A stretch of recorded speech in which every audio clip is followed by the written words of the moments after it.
প্রথমেই বলি যে তোমরা বিধানসভার ইয়েটা দেখেছো? বিধানসভায় আমি আমডাংরা নিয়ে, তারপরে ভরা হাসপাতাল, যেগুলো গ্রামীণ হসপিটাল, রাধানগর, কাকিল্লা, 6টা যে গ্রামীণ হাসপাতাল, বেলসুলিয়া, আমাদের এই আমডাংরা, প্রত্যেকটা নিয়ে আমি বিধানসভায় তুলেছিলাম। তাই জন্য আমাদের সার্ভে পাঠিয়েছেন। আমি তো চাইছি, নিশ্চয়ই আমি একজন জনপ্রতিনিধি, সবার ভোটে জিতে এসেছি, তাই জন্য আমি সবসময় চাইবো মানুষ পরিষেবাটা পাক। যেহেতু মানুষ আমাকে এনেছে, এবং শুধু ওইটা নয়, আমি আজ নয়, বরাবরই আমি হসপিটালের সাথে যুক্ত আছি, যাই দেখি।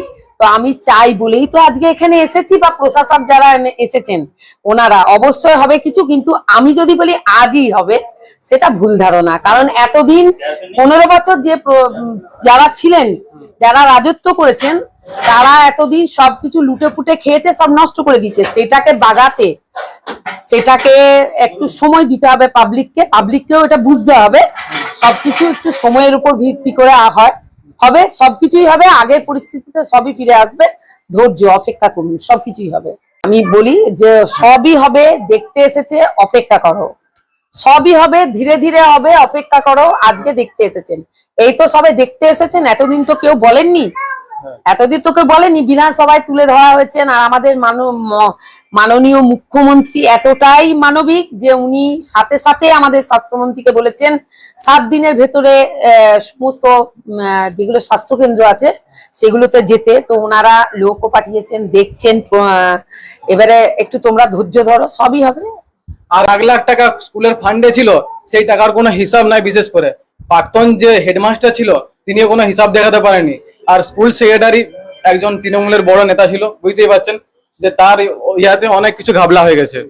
তাহলে আমি চাই আমার স্কুলের স্টুডেন্টদের জন্য যে একটা বিশুদ্ধ পানীয় জলের ব্যবস্থা করে দিতে। বিশেষ আমরা জানি যে সোর্সের মধ্যে ভূত ছিল, পুরোটাই একদম ভূতে ভর্তি ছিল। তা জলের যেটা ব্যাপার বলছো, সেটা আমাকে দাও, জায়গা দিতে হবে, আর ডাক নাম্বার, প্লট নাম্বার দিও, আমি করে দেবো। ঠিক আছে। সবাই আমাদের কার্যকর্তারা, সবাই শুধু কার্যকর্তা নয়, এখন যেহেতু আমরা সবাই একই পরিবারে, একই ছাদের তলায় এসেছি, একই পরিবারের, তো আমাদের পরিবারকে ভালো রাখার দায়িত্ব আমাদের। তাই কোনো রাগ নয়, কোনো কিছু নয়, সবাই একে মিলেমিশে, সবাই মিলে কাজ করো। তাতে মনে হয় মিলেমিশে কাজ করলে যেটা হয়, সেটা কখনোই একার দ্বারা হয় না। তাই আমার মনে হয় সবাইকে নিয়ে চলো, তাহলে কাজটা ভালো হবে। আর মানুষের জন্য কাজ করো, মানুষের জন্য কাজ করো, আর সবাই পাশে থেকো। আর আমরা মানে এই 3 যে অঞ্চল, যেটা আমডাংরা, সাতমৌলি আর সালতোড়া, 3 জনের মানুষের কাছেই বলছি, মানে প্রত্যেকটা মানুষকে বলছি, একে অপরে এগিয়ে আসুন, কেউ কারোর সাথে বিবাদ করবেন না। কারণ আমরা সুন্দর একটা সমাজ গড়তে চেয়েছি। আমাদের বিষ্ণুপুর বিধানসভা যেন সুন্দরভাবে চলে, তার দায়িত্ব কিন্তু আমার আপনার প্রত্যেকেরই। আমি বিধায়িকা হয়েছি এটা নয়, কারণ আজকে বিধায়িকা হয়েছি আপনাদের জন্য আমি বিধায়িকা হয়েছি। তাই আমি বলি যে আমাদের প্রত্যেকের দায়িত্ব আমাদের বিষ্ণুপুর বিধানসভাকে ভালো রাখা। শুধু এই 3 অঞ্চল নয়, আমাদের বিষ্ণুপুর বিধানসভাকে আমাদের দায়িত্ব। যেহেতু আমি এখানে জনপ্রতিনিধি, যেখানে আমাকে সবাই মা বলেন, আমি প্রত্যেককে বলবো যে আমরা সবাই মিলে, আমার আপনার প্রত্যেকের দায়িত্ব। তাই কোনো রাগ নয়, কোনো ইয়ে নয়, সবাই আমরা একসাথে কাজ করি। আর একটা প্রশ্ন ছিল, কাকে বলেছেন আপনারা? আপনাদের মন্ডল সভাপতিকে জানিয়েছিলেন?